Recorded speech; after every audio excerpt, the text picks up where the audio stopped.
Evanđelje spored Luka, glava 10. Potom Gospod izbre i drugi 70 učenici i isprati po dvajca pred sebe. Vo sekoj grad i vo sekoje mesto kada što imaše namera da odi. I im reče, žetvata je izobilna, a rabotnicite se malku.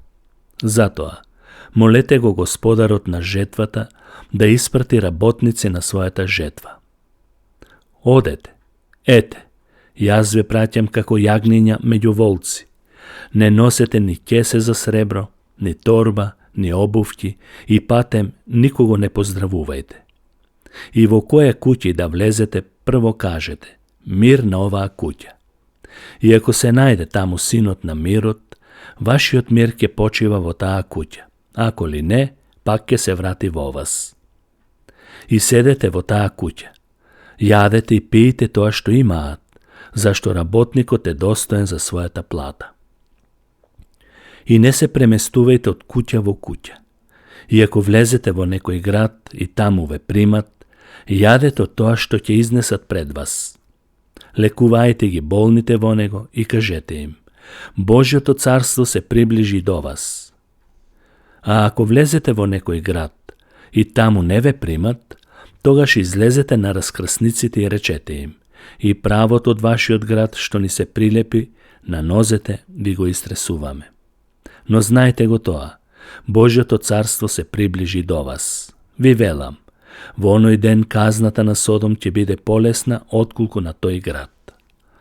Teško tebe, Horazine, teško tebe, Vicaido, zašto ako se izvršije vo Tiri i Sidon takvi čuda, kakvi što se izvršije kaj vas, tije odamna bi se pokajale, sedeći vo vreći i pepel. No, polesno će im bide na Tiri i Sidon na sudni den otkulku vam. I ti, Kapernaume, zarem do nebesata će se vozdigaš, će se spuštiš duri do pekolot. Koji ve sluša vas, mene me sluša. I koji ve otvrla vas, mene me otvrla. A koji me otvrla mene, go otvrla onoj koji me prati. A 70 učenici se vratije so golema radosti i rekoa, Gospodi, vo tvoje to ime i demonite ni se pokoruvaat. A to im reče, go vidov satanata kako padje od nebotovo vitna molskavica. Ete, vi davam vlast da gazite na zmiji i na skorpiji i na sve koje neprijateljska sila i ništo nema da vi našteti. No, nemojte da se raduvate na to što i duhovite vi se pokoruvaat. Tuku raduvajte se što vaši imenja se zapišani na nebesata. I vo istio čas Isus se zaraduva vo duhot i reče, ti blagodaram tatko, gospodaru na nebotu i na zemljata, što si go sokril ova odmudrite i umnite, a si go otkril na skromnite. Da, tatko, takva beše tvojata volja. Sem je predaden od moj od tatko, i osven tatko to nikoj ne znaje koje je sinot, i koje je tatko to nikoj ne znaje tuku samo sinot, i on je na kogo saka sinot da im go objavi. I koga se obrati posebno kon učenici tim reče, blaženi se očite koji go gleda to što vi go gledate. Zašto vi velam? Mnogo proroci carevi želni beja da go vida to što vi go gledate, no ne go vidoa. I da go slušna to što vi go slušate, no ne go slušna. I ete jedan učitelj na zakonot stana da go iskušuva i go praša. Učitele, što treba da napravam za da nasledam večen život? A to mu reče, što je napišeno vo zakonot, kako čitaš?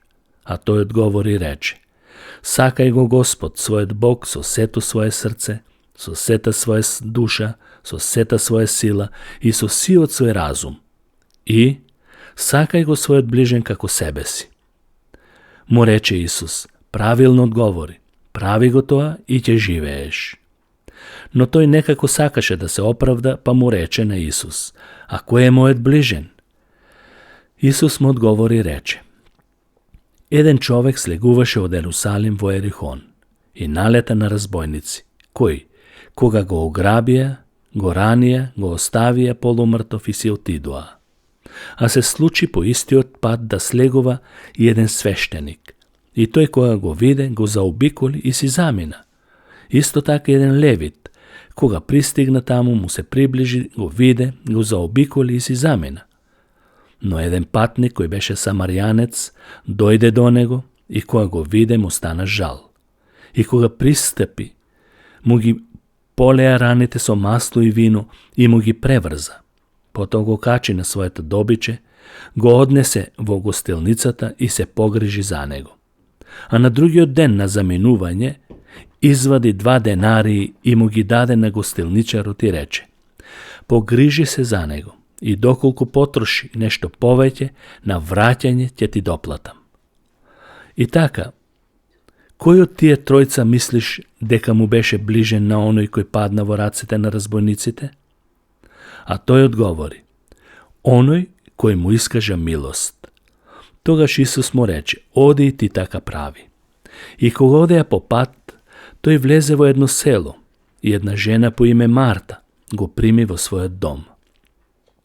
А таа имаше сестра по име Марија, која што седна до нозете на Господ и го слушаше неговиот збор. А Марта се трудеше да го нагости што подобро.